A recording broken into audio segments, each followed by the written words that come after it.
শুধুমাত্র শবে বরাতের দিনেই যে ছোলার ডালের আমরা হালুয়া খাই এমনটা কিন্তু নয়, যে কোনো সময়ই খেতে পারি। এজন্য খুব সহজে আজকে আপনাদেরকে রেসিপিটা দেখিয়ে দিচ্ছি। এজন্য ডালগুলোকে 4-5 ঘন্টা ভিজিয়ে রেখেছি। ভিজানোর পর এরকম নরম হয়ে গেছে। আর এটা আমি ভোরবেলা ভিজিয়ে রেখেছি, এখন অলরেডি বিকালবেলা হয়ে গেছে, তাই আমি প্রেসার কুকারে খুব তাড়াতাড়ি সেদ্ধ করে নিব। এটা চাইলে কড়াইও সেদ্ধ করা যায়, সেক্ষেত্রে সময়টা একটু বেশি লাগে। প্রেসার কুকারে মাত্র 10 মিনিটও লাগবে না। তো আমি অল্প পরিমাণে পানি দিয়ে ঢেকে দিলাম। মাত্র 2টা সিটি দেওয়ার পরে এটা ঠিক এরকম নরম হয়ে গেছে। এখন আমি শিলনোড়ায় বেটে নিয়েছি, চাইলে কেউ ব্লেন্ডারেও নিতে পারেন, সেক্ষেত্রে একটুখানি পানি দেওয়া লাগবে। তো আমি একটু ড্রাই ভাবে করে নিয়েছি। আর এটা যখন ভাজবো তখন কিন্তু কিছুটা নরম হয়ে যাবে, তাই শিলনোড়াতে বাটাই ভালো।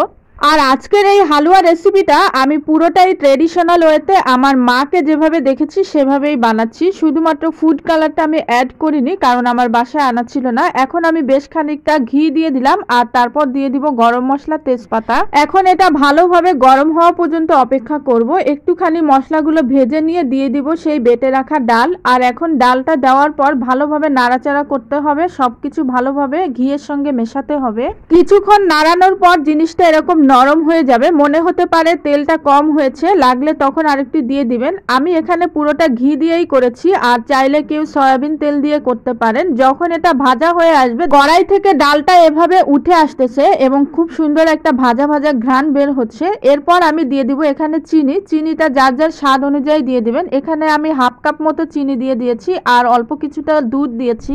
এখানে আমি পাউডার যে দুধটা আছে ওটাই আমি একটু পানি দিয়ে গুলিয়ে দিয়েছি, আর চাইলে কেউ খাঁটি গরুর দুধও ব্যবহার করতে পারেন, তাহলে আরো বেশি এটা টেস্টি হয়। তারপর এই সবগুলোকে ভালোভাবে মিশিয়ে নিব রান্না না হওয়া পর্যন্ত। এই পর্যায়ে রান্নাটা কিন্তু অনেকটাই হয়ে এসেছে। এখন আমি বাদামের গুঁড়া দিয়ে দিচ্ছি। এখানে আমন্ড বাদাম আর কাজু বাদাম আগে থেকেই গুঁড়ো করা ছিল, সেটা একটু দিয়ে দিলাম। আর দিয়ে দিব কয়েকটা কিশমিশ। আর একটা জিনিস দিতে ভুলে গেছি, ওটা হলো লবণ। যে কোনো মিষ্টি আইটেমে 1 চিমটি মতো লবণ দিলে কিন্তু এটার টেস্টটা ভালো আসে। এই পর্যায়ে নেড়ে চেড়ে নামিয়ে ফেলবো। হালুয়াটা কিন্তু আমার রেডি হয়ে গেছে। তারপর একটা প্লেট নিলাম, এই প্লেটে আমি কিছুটা ঘি মাখিয়ে এই হালুয়াটা নামিয়ে নিব। আর হালুয়াটা কিন্তু তাড়াতাড়ি নামিয়ে ফেলতে হবে গরম গরম, তা না হলে আর এটার কোনো শেপ দেওয়া যাবে না। এখন এই ছোলার ডালের হালুয়াটা তাড়াতাড়ি আমি এখানে বিছিয়ে নিচ্ছি প্লেটটার ওপর, তা না হলে পরবর্তীতে আর শেপ দিতে পারবো না শক্ত হয়ে গেলে। তো উপর থেকে একটু ঘি ছড়িয়ে ছড়িয়ে এটাকে সমান করে নিয়েছি। আর একটু ঠান্ডা হওয়ার পরে আমি বরফি স্টাইলে এটা কেটে নিব।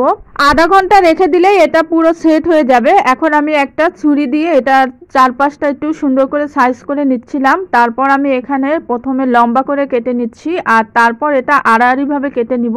আপনারা চাইলে যে কোনো ভাবে এটা কাটতে পারেন, অনেকে আবার বিভিন্ন ফুলের স্টাইলে কাটে। আর এই তো তৈরি হয়ে গেছে মজাদার ছোলার ডালের হালুয়া বা বরফি, যেটাই বলেন না কেন। তো আমার রেসিপিটা দেখতে কেমন লাগলো জানাতে ভুলবেন না। আজকের মতো এই পর্যন্তই, চলে আসবো নতুন ভিডিও নিয়ে। ভালো থাকবেন, আল্লাহ হাফেজ।